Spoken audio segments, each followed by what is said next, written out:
नमस्कार, साफ संदेश से मैं अनिल कौशिक। न्यूज़ अपडेट 7 बजे कार्यक्रम बादरा आसपास में आप सभी दोस्तों का स्वागत है। दोस्तों, कार्यक्रम की शुरुआत हमेशा की तरह मुख्य खबर से करते हैं और आज भी दोस्तों हम बात करने वाले हैं बादरा क्षेत्र की राजनीतिक विषय पर बात करेंगे। और दोस्तों, नौहर, राजगढ़ और बादरा की भाजपा टिकटों की संभावनाओं के बारे में हम विस्तार से बात करने वाले हैं। और आज हम बात करेंगे अशोक सैनी के राजनीतिक जीवन पर भी बात करने वाले हैं। तो दोस्तों, आज का विषय लगभग समीक्षा का यही रहेगा और बादरा आसपास खबरों सहित देश प्रदेश की मुख्य खबरों की अपडेट आपको सदैव बताते हैं। और मंडियों के भाव, विशेषकर मौसम का मिजाज जो करवट मौसम ने ली है, उसके बारे में भी आपको शाम के 7 बजे के बुलेटिन में बताते हैं। और आज शुरुआत करते हैं दोस्तों, 24 मई को क्या विशेष दिवस है, इसके साथ ही तो शुरुआत करते हैं दोस्तों, पोलैंड के महान खगोलविद निकोलस कार्परनिकस का आज 1543 में आज ही के दिन निधन हुआ था। और ये महान खगोलविद थे दोस्तों। उन्होंने ही सबसे पहले इस सिद्धांत को प्रतिपादित किया था कि पृथ्वी सहित सभी ग्रह सूर्य के चक्कर लगाते हैं और पृथ्वी अपनी दूरी पर घूमती है। इसके अलावा दोस्तों, 2004 में उत्तर कोरिया ने अपने देश में आज के दिन मोबाइल पर प्रतिबंध लगा दिया था। और 1819 को ब्रिटेन जो ग्रेट ब्रिटेन है और आयरलैंड है, उसकी महारानी विक्टोरिया का आज ही के दिन दोस्तों जन्म हुआ था। और इसके अलावा 1955 को राजेश रोशन, जो हिंदी फिल्मों के प्रसिद्ध संगीतकार रहे हैं, उनका भी आज ही के दिन जन्म हुआ था। तो इसके अलावा दोस्तों, आज क्या विशेष दिवस मनाया जाता है? आज राष्ट्रमंडल दिवस मनाया जाता है आज ही के दिन। और इसकी शुरुआत जो है वो 1959 को हुई थी दोस्तों। और इससे पहले 1959 से पहले इसी राष्ट्रमंडल दिवस को साम्राज्य दिवस के रूप में जानती थी दुनिया। और साम्राज्य दिवस के रूप में इसको भारत में तो विशेष तौर से मनाया जाता था। और इसका रीज़न ये भी है कि साम्राज्य दिवस मनाने की शुरुआत जो है वो मैं आपको शुरुआत बताऊं तो 1674 में इसकी शुरुआत हुई थी। और इसी तिथि को मराठा साम्राज्य के महान शासक छत्रपति शिवाजी महाराज का राज्याभिषेक दोस्तों हुआ था। और इसी दिन से साम्राज्य दिवस मनाने की परंपरा जो है वो चल पड़ी थी और पूरी दुनिया में इसे मनाया जाने लगा था। और 1959 को इसका नाम बदलकर राष्ट्रमंडल दिवस कर दिया गया था। और ये हर वर्ष जो साम्राज्य दिवस था दोस्तों, ये हर वर्ष ज्येष्ठ मास के शुक्ल पक्ष की त्रयोदशी पर तिथि पर जो है वो मनाया जाता था। इसके अलावा दोस्तों, अन्य प्रमुख खबरों की ओर आपका ध्यान बटाते हैं। तो दोस्तों, राजस्थान में राज्यसभा की 4 सीटों के लिए चुनाव होने और पूरे देश में 57 राज्यसभा की सीटों के लिए अधिसूचना जारी हो चुकी है। और 10 जून को मतदान होगा। 10 जून को पता लग जाएगा कि 57 माफ कीजिएगा राज्यसभा की जो सीटें हैं उनमें कौन पार्टी कितनी सीटें जीतती है और किस प्रकार से भाजपा अपनी स्थिति को मजबूत करती है राज्यसभा में या फिर कमज़ोर होती है, ये भी देखने वाली बात है। और इसके अलावा दोस्तों, राजस्थान में 4 सीटों के लिए चुनाव होने हैं राज्यसभा की। और मैं आपको दलीय स्थिति बताऊं तो इसमें विधायकों के दोस्तों वोट होते हैं। और कांग्रेस की जो स्थिति है वो 108 कांग्रेस के पास विधायक है राजस्थान में। और 3 सीटों पर कांग्रेस दावा कर रही है और 2 सीटें कांग्रेस इजीली यहाँ जीत सकती है, क्योंकि एक सीट के लिए, एक राज्यसभा के मेंबर के लिए 41 विधायकों के वोटों की आवश्यकता पड़ती है। और इस लिहाज से 2 सीटें आराम से कांग्रेस यहाँ जीत सकती है। और भाजपा यहाँ 2 सीटों पर दावे कर रही है, लेकिन भाजपा के यहाँ दलीय स्थिति देखें तो 71 विधायक है। और 71 विधायक में से अगर 41 एक राज्यसभा मेंबर के लिए चाहिए तो भाजपा एक आसानी से जीत सकती है। लेकिन भाजपा ने घोषणा कर दी है 2 उम्मीदवारों के खड़े करने की। और इसी के साथ राजस्थान में बाड़ाबंदी का दौर एक बार पुनः 5वीं बार प्रारंभ हो जाएगा दोस्तों। 5 बार अब तक, माफ कीजिएगा, ये 6ठी बार हो जाएगी बाड़ाबंदी की। 5 बार अब तक राजस्थान में जब से अशोक गहलोत सरकार बनी है बाड़ाबंदी अब तक हो चुकी है।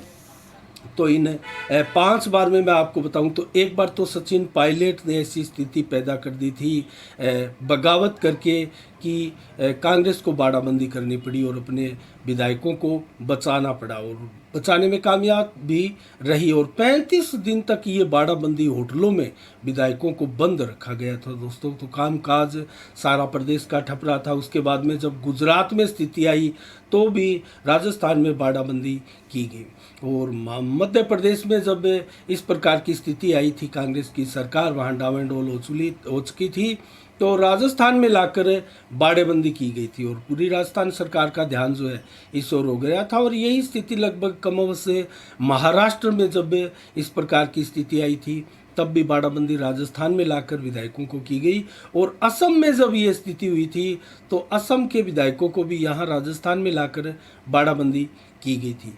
तो ये लगभग अब तक 5 बार बाड़ाबंदियाँ हो चुकी है और ये 6ठी बार बाड़ाबंदी होने जा रही है और पक्की होगी, क्योंकि भाजपा को चाहिए दूसरी सीट को सिर्फ राज्यसभा की सीट में बदलने के लिए 10 विधायकों के समर्थन की आवश्यकता है। जबकि अगर कांग्रेस की बात करें तो उनको दोस्तों 13 से अधिक विधायक चाहिए, माफ कीजिएगा 14 विधायक उनको चाहिएगा, 14 सदस्यों का समर्थन उनको चाहिएगा।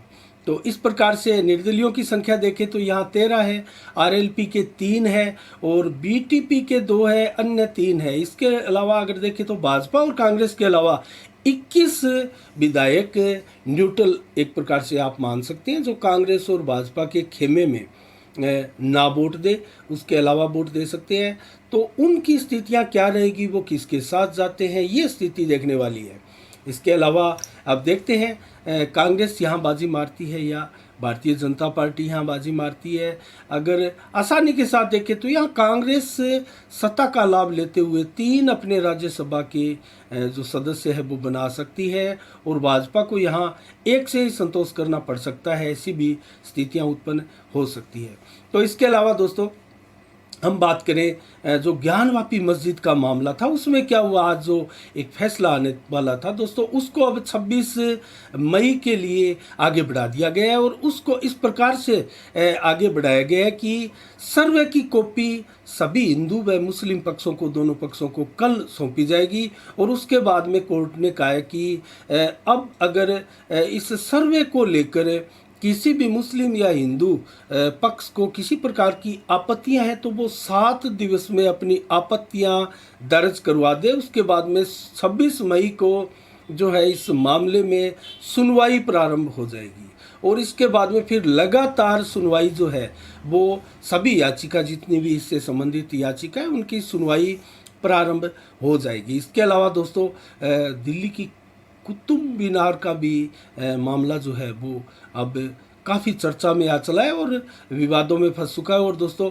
उसके बारे में जल्दी से मैं आपको विस्तार से बताऊं कि क्या मामला है, किस प्रकार से। दोस्तों कुतुब मीनार में जो खम्भों में देवी देवताओं की मूर्तियां लगी है, जो चिन्ह लगे हैं, जो आकृतियां उकेरी गई है, उसको लेकर भी विवाद है और हिंदू पक्ष जो है अपना दावा ठोक रहा है। और इसके अलावा गणेश की एक प्रतिमा भी वहाँ अंदर परिसर में, जो मस्जिद परिसर है कुतुब मीनार का जो क्षेत्र माना जाता है, उसमें रखी हुई है।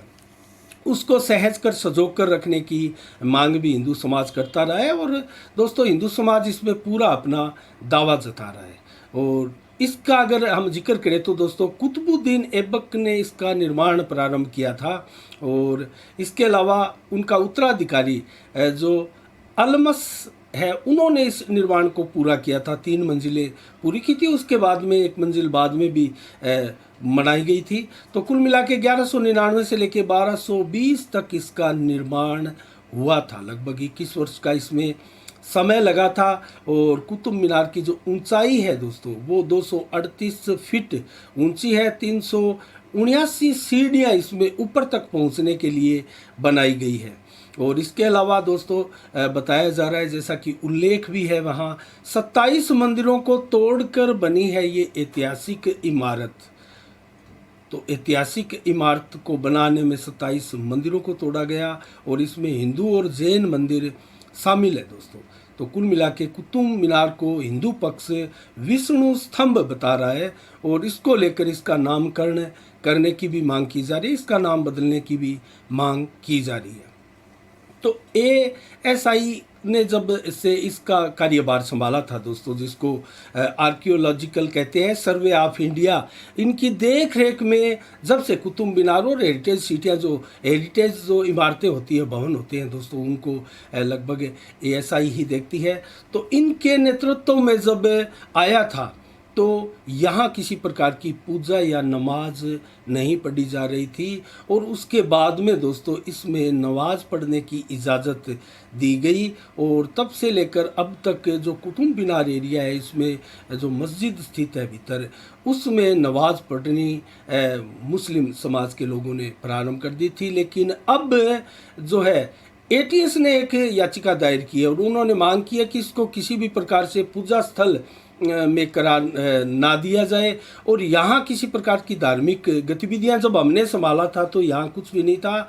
और उसके बाद में दोस्तों इसमें कोर्ट ने एक बार इसमें नमाज पढ़ने पर भी बैन लगा दिया है। तो अब इसमें ना तो पूजा हो रही है और ना ही इसमें नमाज पढ़ी जा रही है। तो इसका फैसला क्या होगा, और इसको लेकर आगे आज सुनवाई होनी थी, लेकिन इस सुनवाई को अब 9 जून को कर दिया गया है। तो 9 जून को इसकी सुनवाई होगी। और ज़्यादातर मुस्लिम पक्ष के लोग जो है, और ओवैसी भी बार बार एक ही राग अलापते हैं दोस्तों, जो कि 1991 एक्ट का खुला उल्लंघन इसको बताते हैं। और दोस्तों 91 एक्ट के बारे में मैं विस्तार से और जल्दी से आपको बताऊं संक्षेप में।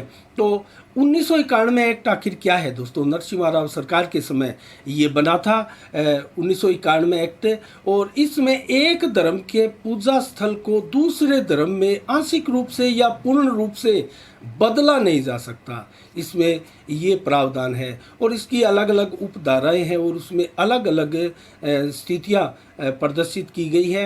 और इसके अंदर जो प्रावधान निहित है दोस्तों, उसके अनुसार अगर संक्षेप में मैं आपको बताऊं तो एक 4(1) धारा जो इसकी है वो कहती है कि 15 अगस्त 1947 को एक पूजा स्थल का चरित्र जैसा था वैसा ही बरकरार रखा जाए। तो दोस्तों ये इसमें एक अहम कड़ी है इस कानून की 1991 एक्ट की, कि 15 अगस्त 1947 से पहले तक जो किसी भी पूजा स्थल का, धार्मिक स्थल का जो चरित्र था उसको बदला ना जाए, वो जैसा का तैसा रखा जाए। तो आखिर अब उसमें पेच ये है कि दोस्तों वो चरित्र उसका कैसे निर्धारित किया जाए, उस चरित्र का, कि उस पूजा स्थल का चरित्र 1997 तक कैरेक्टर आखिर था कैसा, इसको लेकर अब कोर्टों में बहस एक प्रकार से छिड़ चुकी है। और उस बहस में क्या निकल कर आता है कि 15 अगस्त तक उसका जो चरित्र है फला पूजा स्थल का वो एग्जैक्ट ये था। और उसके आधार पर दोस्तों आगे जो है मामले चलेंगे और उसके अनुसार उसमें बहस होगी।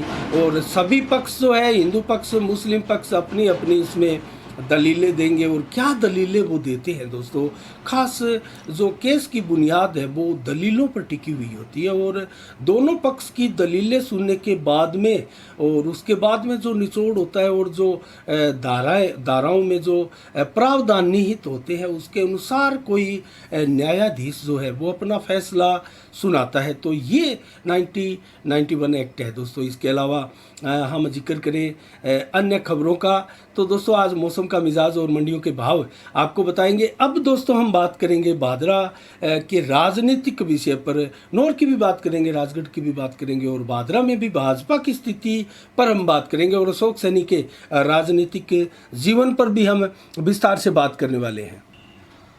शुरुआत करते हैं दोस्तों अशोक सैनी से। तो अशोक सैनी भादरा कस्बे के बड़े जुझारू नेता है दोस्तों भारतीय जनता पार्टी के।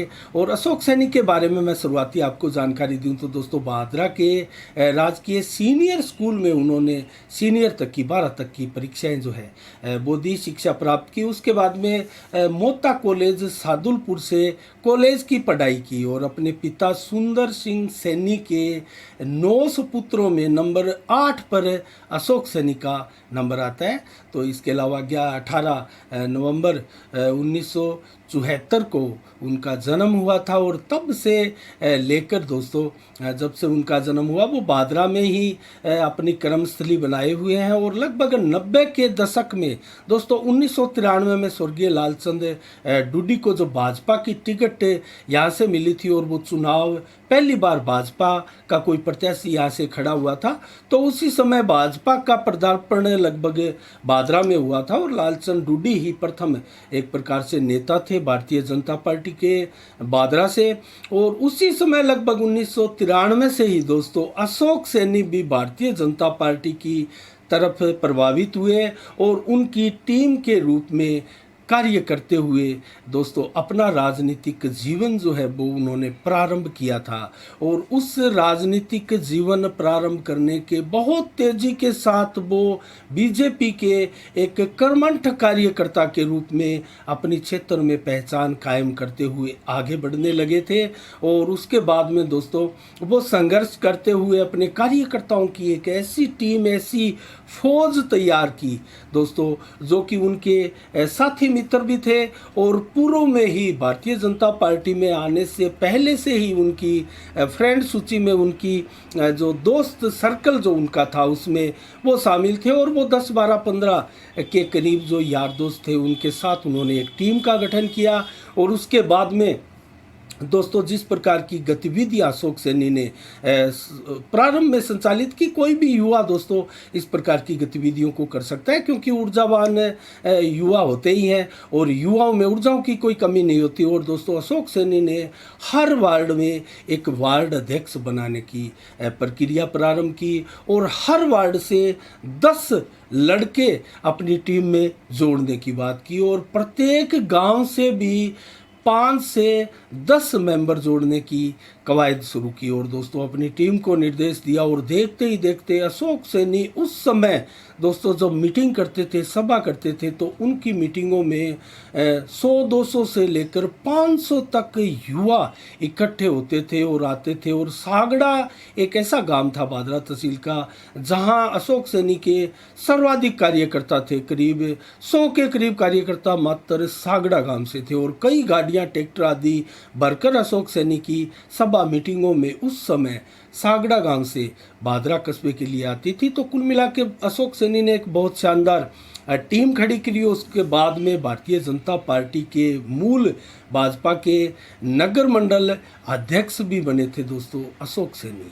और उसके बाद में वो जिला कार्यकारिणी में चले गए थे, लेकिन जिला कार्यकारिणी में भारतीय जनता युवा मोर्चा में वो गए थे। पहले उनको उपाध्यक्ष का पद मिला था, उसके बाद में जल्द ही उनको जिला महामंत्री बना दिया गया था भारतीय जनता युवा मोर्चा का। और उसके बाद में दोस्तों उनकी कर्मठता और उनका मेहनत, लगन आदि को देखते हुए और उनके समर्पित भाव को देखते हुए, उनकी वक्ता शैली को देखते हुए, उनके बेहतरीन कार्यकर्ता मैनेज को देखते हुए और पार्टी की रीति नीति सहित तमाम योजनाओं पर बारीकी से नज़र रखने की उनकी कला को आदि को देखते हुए उनको पार्टी ने भारतीय जनता युवा मोर्चा का प्रदेश अध्यक्ष पद नवाजा था। और दोस्तों उसके बाद में बादरा में उनका बहुत शानदार स्वागत भी हुआ था और उन्होंने पूरे राजस्थान में प्रदेश अध्यक्ष पद पर रहते हुए 2 योजना वो रहे थे दोस्तों लगातार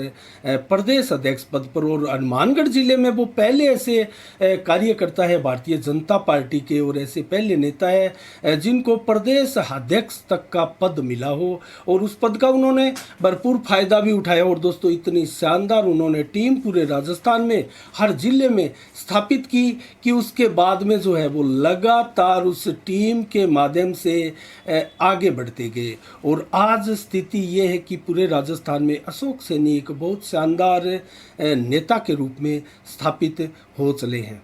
तो कुल मिला के दोस्तों हम बात करें अशोक सैनी के राजनीतिक कद की, तो उनका बहुत शानदार आज के समय कद है। उनका उच्च नेताओं के साथ अच्छा संपर्क और संबंध है और प्रधानमंत्री नरेंद्र मोदी के अलावा अमित शाह, जेपी नड्डा आदि देश के प्रमुख प्रमुख नेताओं से वो मिल चुके हैं, रूबरू हो चुके हैं, अपनी उपस्थिति वहाँ दर्ज करवा चले हैं। और राजस्थान में दोस्तों वसुंधरा राजे सिंधिया हो या फिर प्रदेशाध्यक्ष सतीश पूनिया, वो उनसे बहुत अच्छी तरह से मिलते हैं, जानते हैं और संबंध एक प्रकार से बरकरार रखे हुए। इसके अलावा राजेंद्र राठौड़ जो हमारे क्षेत्र के धुरंधर नेता है, उनके भी बहुत खास जो है वो अशोक सैनी माने जाते हैं।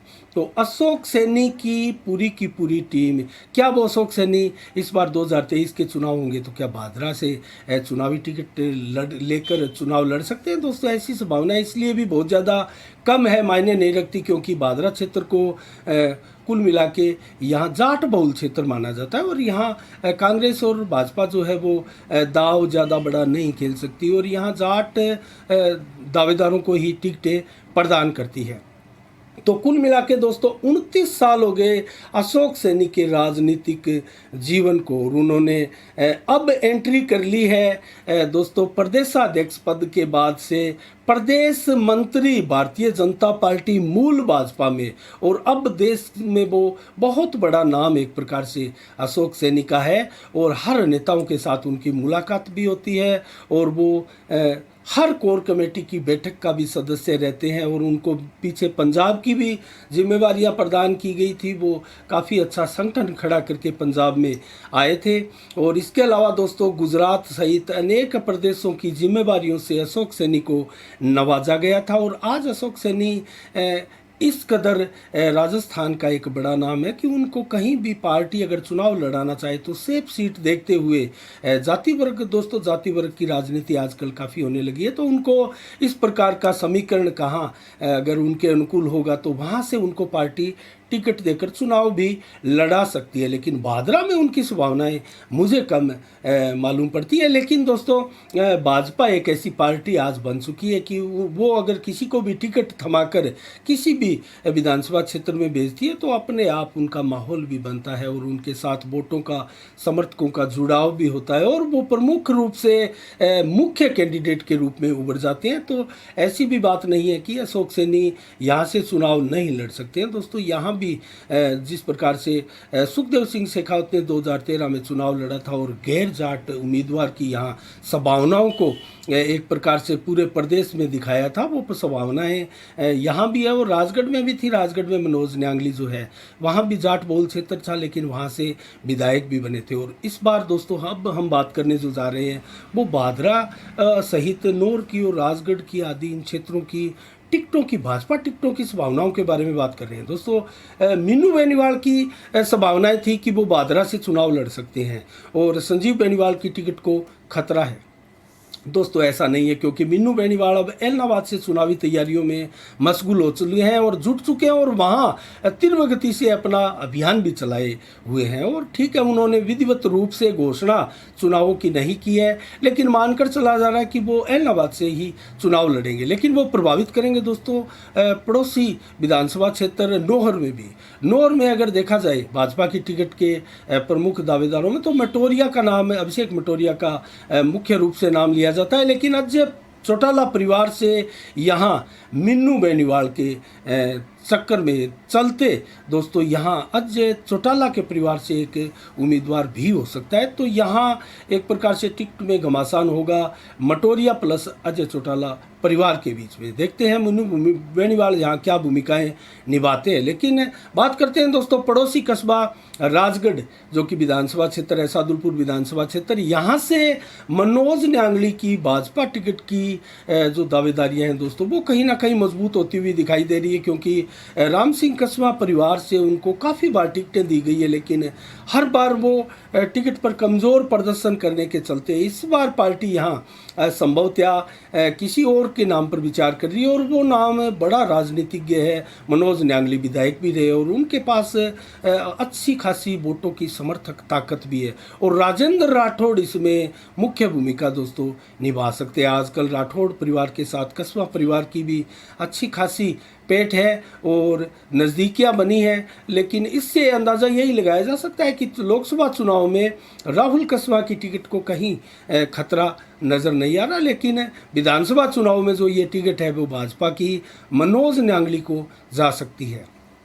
अगर यहाँ भारतीय जनता पार्टी अपना राजस्थान में चेहरा चेंज करती है वसुंधरा राजे सिंधिया के अलावा, तो दोस्तों फिर भादरा में भी एक समीकरण अलग बनता हुआ नज़र आ सकता है। और दोस्तों आप भादरा में बात करें तो संजीव बेनीवाल के अलावा अभी तक कोई बड़ा कैंडिडेट नहीं है। अशोक सैनी गुट की जो एक टीम थी दोस्तों, वो भी संजीव बेनीवाल के साथ लगी है और यहाँ एक प्रकार से खेमेबंदी नाम की कोई चीज़ फिलहाल भादरा में नज़र नहीं आती। और भादरा में सिर्फ एक ही खेमा है और वो खेमा है संजीव बेनीवाल का खेमा। तो यहाँ संजीव बेनीवाल बहुत मजबूत है और संजीव बेनीवाल और अशोक सैनी का एक प्रकार से जो विलय करवाया था, एक प्रकार से जो तालमेल बिठाया था, उसमें अहम भूमिका अशोक सैनी के ही एक अच्छे कार्यकर्ता की रही है, जिनका नाम मैं आपको बताऊं तो अनूप सिंह शेखावत, जो कि पूर्व नगर मंडल अध्यक्ष भी रह चुके हैं और सुलझे हुए एक शानदार कार्यकर्ता है, जो कि नपीतुली बात बोलने में और सोच समझकर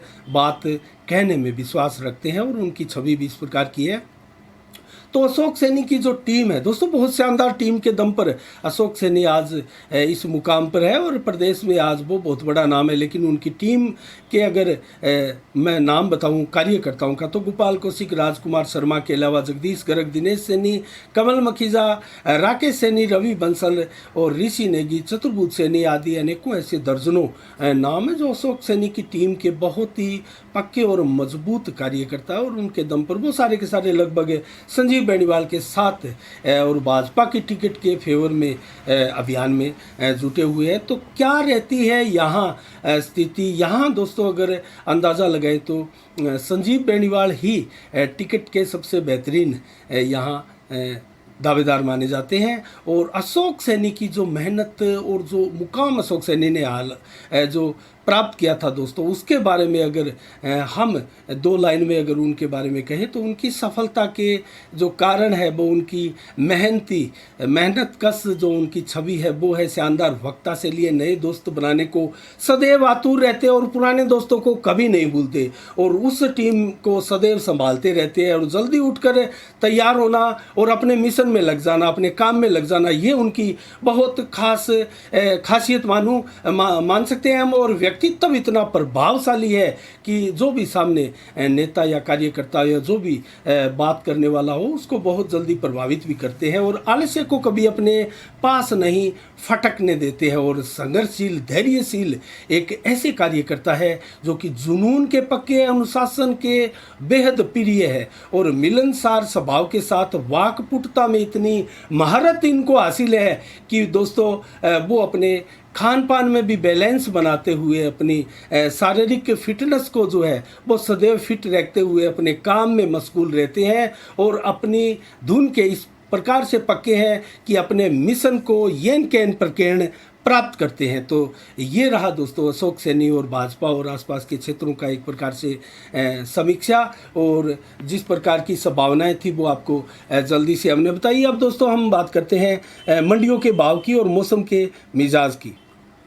नौर मंडी से शुरुआत करते हैं दोस्तों। चना के भाव नौर में 4550, ग्वार के भाव 5960, जबकि सरसों के भाव 6650, अरंडी के भाव 7315, गेहूं के भाव 2100 रुपये, जौ के भाव 2440 रुपये, जबकि तारा मीरा के भाव 5350 और मेथी के भाव 5715 है। जबकि भादरा मंडी में गेहूं 2039 रुपये प्रति कुंटल बिके और सरसों बिके 6328 रुपये, जबकि राउतसर मंडी में सरसों दोस्तों 6463, चना 4600, ग्वार 5650, जौ के भाव 2600, तारा मीरा 5300, गेहूं के भाव 2100, तिल के भाव 10,500, जबकि बाजरा 2325, मोट के भाव 7200 और मूंग के भाव 5800, मेथी के भाव 5500 रुपये प्रति कुंटल।